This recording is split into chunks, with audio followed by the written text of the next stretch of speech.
What would you recommend as the best sprouts to, one, get started sprouting, and two, to get started eating sprouts? I think the easiest thing to grow are like those staples, like the mung beans, the alfalfa sprouts. Lentil sprouts are easy. You could start eating them, in 2 days. From a pure food as medicine, broccoli sprouts are extremely profound and very powerful. Right. And our next question is going to come from Janet. Janet, where are you from, and what's your question?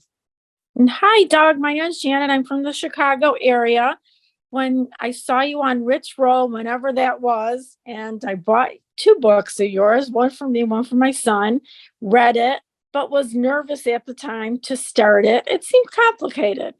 But then about a year later, I kept on following you, and I decided I'm going to try it, bought some seeds, bought the kit, with the lids on the mason jars, and it just sat for like another 3 years, really.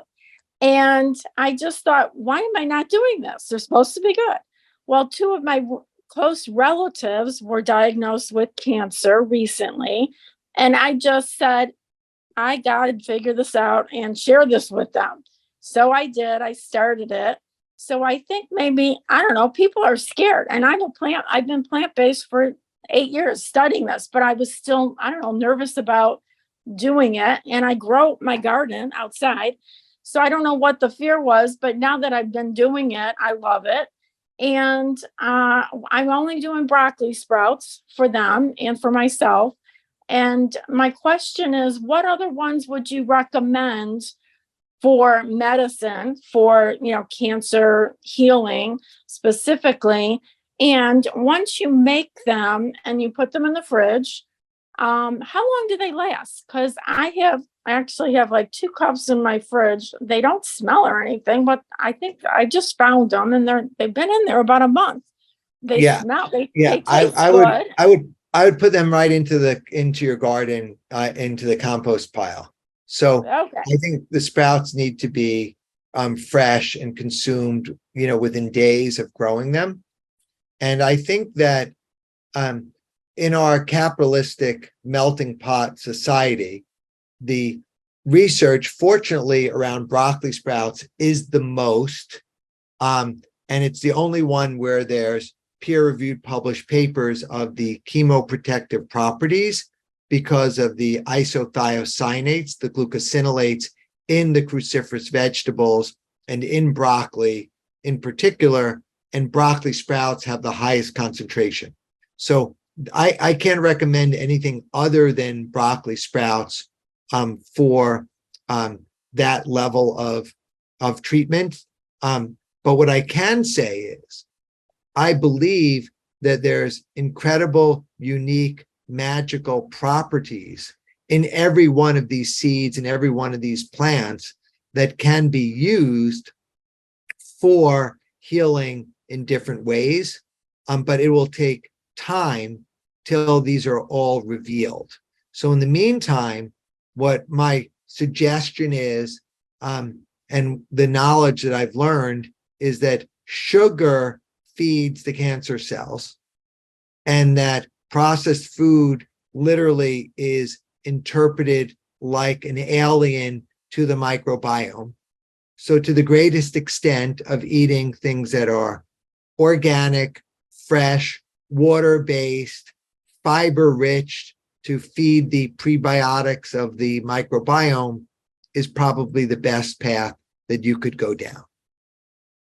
All right, thank you. So now, are sprouts found naturally in nature? And what I mean by that is, the way that people sprout is in water, right? So, which I would imagine is different than if you just planted it in dirt, right? So, does any animal eat sprouts besides human beings the way that we sprout sprouts? Well, if we think about the process of growing sprouts in the jar, that method is about 300 years old, 200 or 300 years old.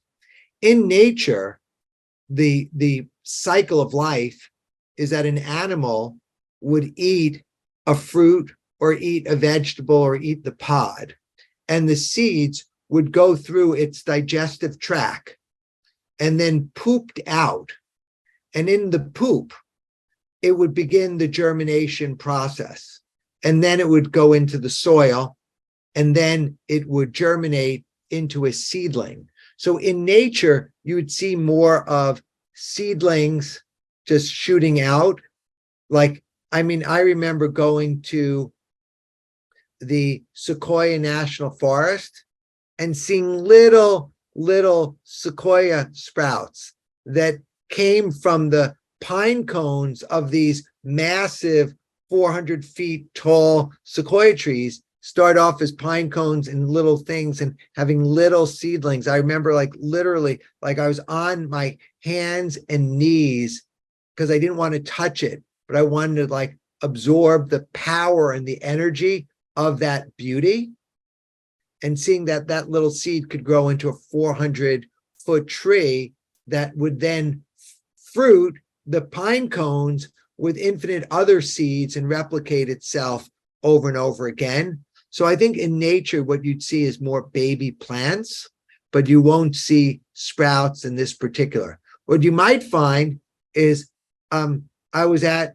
my friend's, and he was telling me how he found seeds when in his sponge in the kitchen that grew into sprouts, and that because the sponge was, he didn't clean his dishes in his sink, and he pulled up the sponge, and the seed from rinsing out the sprout jar sprouted in the sponge.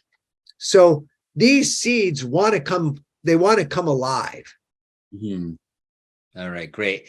And which is healthier, broccoli or broccoli sprouts, cabbage or cabbage sprouts, radishes or radish sprouts? I mean, healthier compared to what? Both of those are, I know the question, Michael. I'm making a point. Like Right. they're both radish and radish sprouts and broccoli sprouts are much healthier than almost any other food that you could imagine. In my instance, the idea of getting concentrated nutrient dense, the sprout versions of all of the aforementioned would be more healthy, in my opinion, because the young, tender vegetables, all the sprouts, are more bioavailable, that even the insoluble fiber of the sprout is actually very digestible and feeds the microbiome in a very healthy way. So I think the sprouts are very tender, very nutritious, and very edible, more so than the mature ones, which I have nothing against the mature vegetables. That's how, we're feeding most of people who want to be healthy today. So I definitely don't want to exclude that. What I would say is I am recommending do not cook them above 140 degrees Celsius, 248 or so degree Fahrenheit, because then you really are shifting over from something healthy to something that's other than healthy. When you talk about the cooking, you're not talking about the sprouts, you're talking about the vegetable as we know it. Yeah, the garden vegetables. Like you want to keep things as healthy, as raw, as close to raw as possible. Great. Our next question is coming from Ruth. Where are you from, and what is your question? Okay, is it from Ruth Berlin? Okay. Can you hear me? Yes, we can. Loud and clear, Ruth. Loud and clear. Okay, thank you. Okay, a couple of things. I think it was the other day somebody asked about, or somebody was saying that she sprouts her garbanzo beans and puts them into the refrigerator. As she doesn't add water. Could you just go over that again? So that's one question. And the other thing is, I forget what I was going to ask you. Okay, let's just start with that again. Oh, I guess I was going to ask you about oxalates because do you know anything about oxalates? I do. I This know a is- lot about oxalates. Okay, because if somebody's on a high oxalate diet, all of this stuff include, I mean, they tell you to boil the broccoli and throw the water off.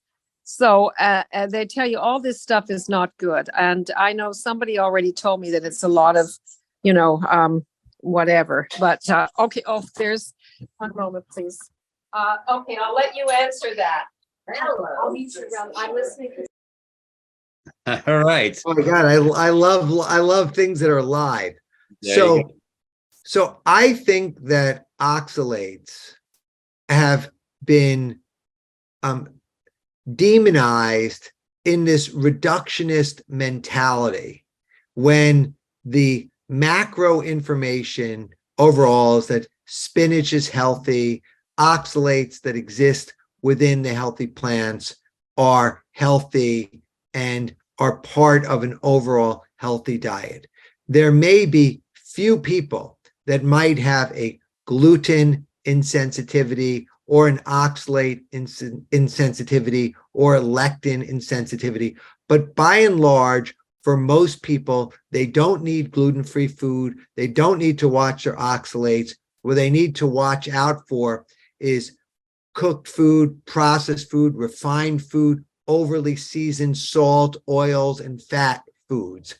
And it's a distraction and a deflection to bring up oxalates as a major concern when it is in fact a very minor concern.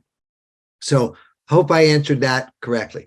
To answer the garbanzo beans, when you soak the garbanzo beans overnight, 5 hours, 8 hours, or overnight, and then you rinse them, you have now, they will absorb the water like a sponge, and then they will continue to want to grow and sprout.